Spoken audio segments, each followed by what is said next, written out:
जहां एक तरफ इस्लामी दुनिया भारत के खिलाफ सुर बदल रही है, वहीं दूसरी तरफ कतर, ईरान और अमेरिका को फिर से एक मेज पर लाने की कोशिश में है। चाबहार पर भारत को बड़ी राहत मिली है तो ट्रंप और शी जिनपिंग की मुलाकात ने दुनिया के नए समीकरण बना दिए हैं और इसी बीच लेबनान के आसमान पर उड़ते इजरायली ड्रोन फिर से जंग की गंध फैला रहे हैं। अदाब नमस्कार, मैं अनीस अंसार और आप देख रहे हैं ग्लोबल आवाज़, जहां मिलती हैं देश विदेश की बड़ी खबरें कम समय में ज़्यादा जानकारी। तो चलिए शुरू करते हैं पहली खबर।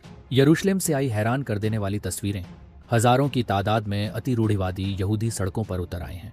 हाथों में बैनर, चेहरों पर गुस्सा और जुबान पर सिर्फ एक नारा, हमारा फर्ज तो राह पड़ना है, बंदूक उठाना नहीं। ये लोग इजराइल में सैन्य भर्ती, मिलिट्री कंस्क्रिप्शन के कानून के खिलाफ जबरदस्त प्रदर्शन कर रहे हैं। सरकार चाहती है कि हर नागरिक, चाहे वो धार्मिक समुदाय से हो या आम, देश की रक्षा के लिए सेना में अपनी सेवा दे। लेकिन ये अति रूढ़िवादी यहूदी मानते हैं कि उनका असली कर्तव्य ईश्वर की इबादत और तोराह का अध्ययन करना है, न कि युद्ध की तैयारी या हथियार उठाना। कई जगहों पर पुलिस और प्रदर्शनकारियों के बीच झड़प की खबरें भी आई हैं।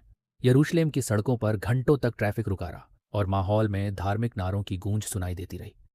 सरकार के सामने अब दोहरी चुनौती है, एक तरफ सुरक्षा की जरूरत और दूसरी तरफ धार्मिक भावनाओं का सम्मान। यरूशलेम के इन विरोध प्रदर्शनों ने एक बार फिर इजराइल में धर्म और राज्य के रिश्ते पर बड़ी बहस खड़ी कर दी है। जम्मू कश्मीर पर ओआईसी के बयान पर भारत का सख्त जवाब। भारत ने इस्लामिक देशों के संगठन ओआईसी के बयान को पूरी तरह खारिज कर दिया है। विदेश मंत्रालय के प्रवक्ता रणधीर जायसवाल ने प्रेस ब्रीफिंग में कहा, भारत के आंतरिक मामलों पर बोलने का किसी को कोई अधिकार नहीं है।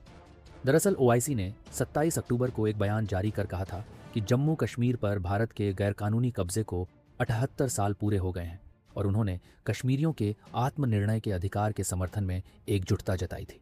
भारत ने जवाब में कहा, ऐसे बयान पाकिस्तान के इशारों पर जारी किए जाते हैं और इनकी कोई कानूनी या राजनैतिक अहमियत नहीं है।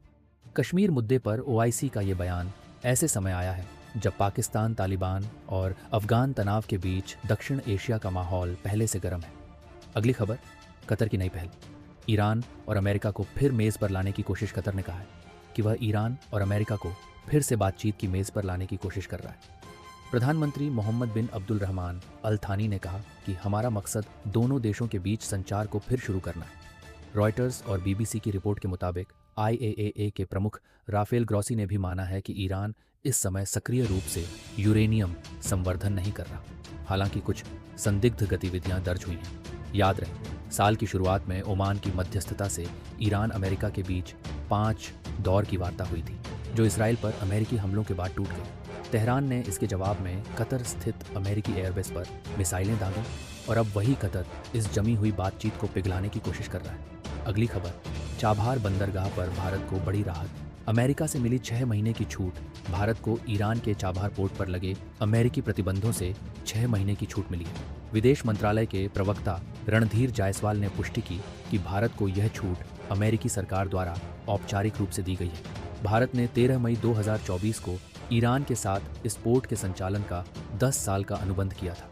ये वही चाबहार है जो भारत को मध्य एशिया और रूस तक बिना पाकिस्तान के रास्ते व्यापार करने का मौका देता है।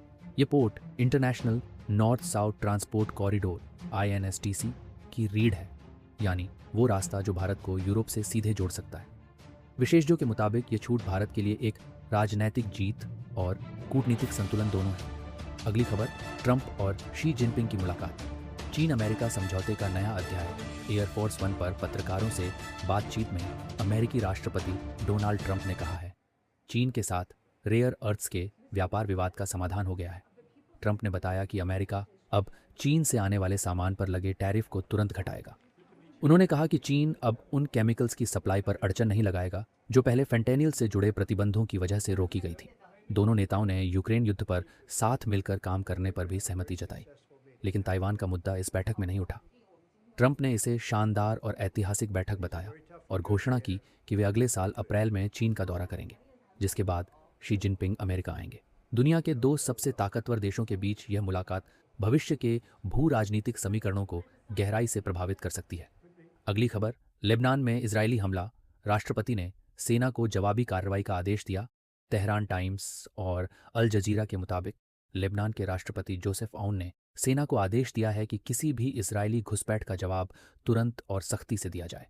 ये आदेश उस हमले के बाद आया जिसमें इजरायली सेना ने दक्षिणी लेबनान के ब्लाइदा कस्बे में एक नगर पालिका कर्मचारी की हत्या कर दी।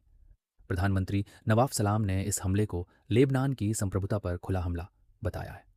बेरूत के आसमान में बुधवार सुबह हेरमेस 450 ड्रोन की आवाज़ें गूंजती रहीं, जो इजरायली हथियार निर्माता एल्बिट सिस्टम्स का युद्धक ड्रोन है। लेबनान की राष्ट्रीय समाचार एजेंसी के मुताबिक इजराइल ने हिजबुल्लाह ठिकानों को निशाना बनाते हुए कई नई हवाई कार्रवाइयां की हैं, जिससे अमेरिका द्वारा कराए गए युद्ध विराम समझौते की फिर से धज्जियां उड़ गईं। अगर आपको हमारा काम अच्छा लगा हो तो चैनल को सब्सक्राइब करें और बेल आइकन दबाना न भूलें, ताकि हर सच्ची खबर सबसे पहले आप तक पहुंचे। खुश रहिए, अपना ख्याल रखिए। जय हिंद।